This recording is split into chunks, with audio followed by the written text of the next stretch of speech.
நேத்து ராத்திரி தான் அவர் பிரேதம் கிடைச்சது. அன்னைக்கு உங்களை கார்ல ஏத்திக்கிட்டு போனதுக்கு அப்புறம் தான் அவர் கொலை செய்யப்பட்டிருக்கிறார். அப்படின்னா நான் தான் கொலை பண்ணிருப்பேன் நினைக்கிறீங்களா? அவரை கடத்திக்கிட்டு போனது யாரோ அவன் தான் கொலைகாரன். ஏன் சார், நான் உங்களை ஒண்ணு கேட்கிறேன். 5 லட்சம் ரூபாய் பணம் கேட்டவன் அந்த பணம் தனக்கு கிடைக்குதா இல்லையான்னு தெரியறதுக்கு முன்னாலேயே கொலை பண்ணிருப்பான?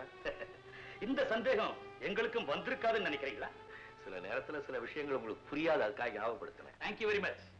ஆமா, ஜெயராஜோட கார்ல போனதுக்கு அப்புறம் நீங்க எங்க போனீங்க? நியாயமா இருக்கு.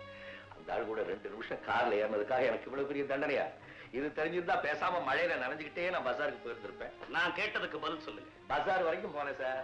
ஆமா, நீங்க கேட்கிற கேள்வியை பார்த்தா நாம 2 பேரும் அடிக்கடி சந்திச்சுக்கோம் போல இருக்கு. சந்தேகம்னு வந்துட்டா போலீஸ் யாரையுமே விட்டு வைக்கிறது. அப்ப சந்தேகம் வந்துருச்சுன்னு சொல்லுங்க. நான் வர்றேன்.